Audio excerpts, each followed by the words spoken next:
بسم اللہ الرحمن الرحیم۔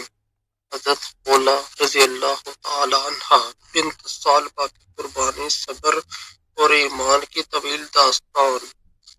حضرت خولا بنت ثعلبہ ایک جلیل القدر صحابیہ تھیں جنہوں نے اپنی زندگی میں صبر، قربانی اور اللہ پر مکمل بھروسے کی ایسی مثال قائم کی جو رہتی دنیا تک مسلمانوں کے لیے مشعل راہ رہے گی۔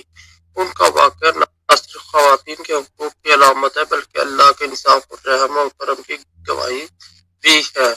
حضرت خولا کا تعلق ایک معزز قبیلے سے تھا۔ وہ اپنی دانائی، صبر اور بلند حوصلے کے لیے مشہور تھیں۔ ان کا نکاح حضرت اوس بن صامت سے ہوا تھا جو قبیلہ خزرج کے معزز افراد میں سے تھے۔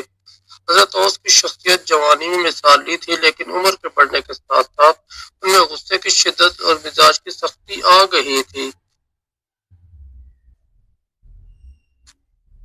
زہار کا واقعہ۔ ایک دن کسی بات پر حضرت اوس کو شدید غصہ آیا اور انہوں نے اپنی بیوی سے کہہ دیا، تو مجھ پر میری ماں کی طرح ہے۔ اس جملے کو عربی میں زہار کہا جاتا ہے۔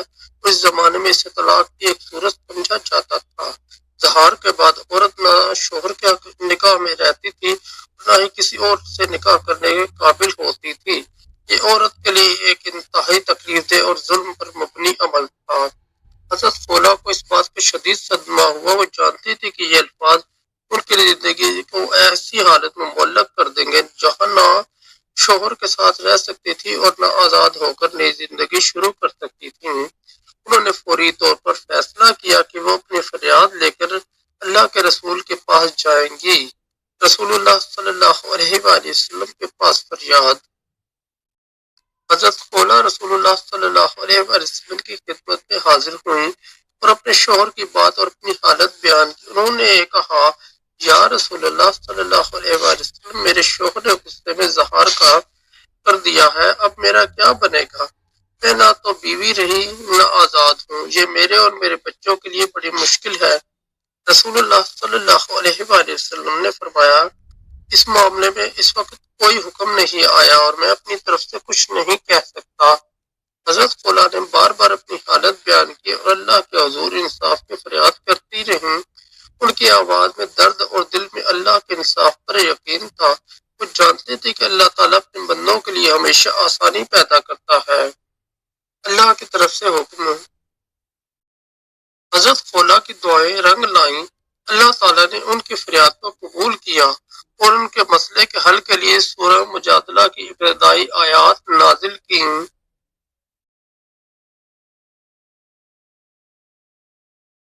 بے شک اللہ نے اس عورت کی بات سن لی جو اپنے شوہر کے بارے میں آپ سے جھگڑ رہی ہے اور اللہ کے حضور فریاد کر رہی ہے، اور اللہ تم دونوں کی باتیں سن رہا ہے۔ بے شک اللہ سننے والا اور دیکھنے والا ہے۔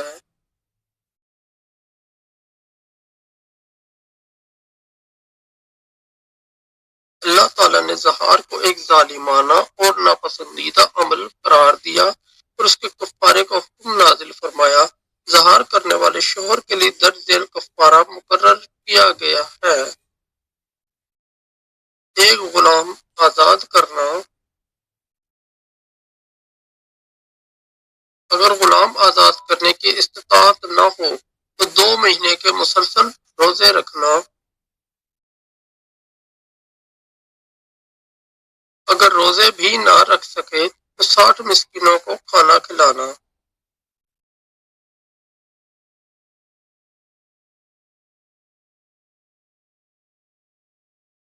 یہ حکم نہ صرف حضرت خولا کے لیے انصاف تھا بلکہ قیامت تک آنے والے تمام مسلمانوں کے لیے عدل و رحمت کی ایک مثال۔ حضرت خولا کی عظمت۔ حضرت خولا کا یہ واقعہ ان کے لیے ایک عظیم مقام کا باعث بنا۔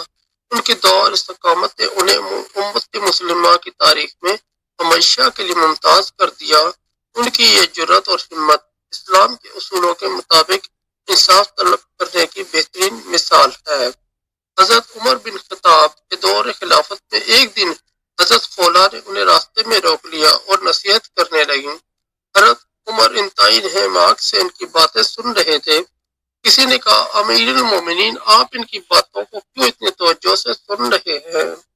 حضرت عمر نے فرمایا یہ وہ عورت ہے جن کی بات اللہ تعالیٰ نے ساتویں آسمان پر سنی تھی، میں تو ایک عام انسان ہوں، بھلا میں ان کی بات کیوں نہ سنوں؟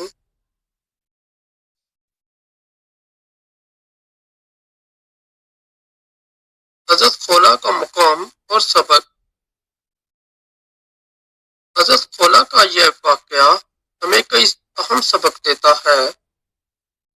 اللہ کی بارگاہ میں دعا اور فریاد، اللہ اپنے بندوں کی ہر بات سنتا ہے اور ان کے لیے انصاف فراہم کرتا ہے۔ خواتین کے حقوق کی اہمیت۔ اسلام میں عورت کے حقوق کی حفاظت کو بڑی اہمیت دی گئی ہے اور یہ واقعہ اس کی واضح دلیل ہے۔ صبر اور استقامت۔ مشکل حالات میں صبر اور دعا کے ذریعے اللہ پر بھروسہ رکھنے سے مشکلات حل ہو جاتی ہیں۔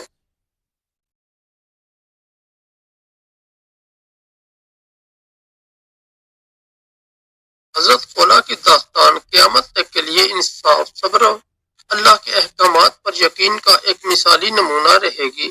یہ واقعہ نہ صرف خواتین کے لیے بلکہ تمام مسلمانوں کے لیے ایک عظیم درس ہے کہ اللہ تعالیٰ کبھی اپنے بندوں کو تنہا نہیں چھوڑتا۔ دوستوں اگر آپ کو ہماری اسٹوری اچھی لگی ہے تو ہمارے چینل کو سبسکرائب کر دیں اور اس ویڈیو کو دوستوں کے ساتھ شیئر اور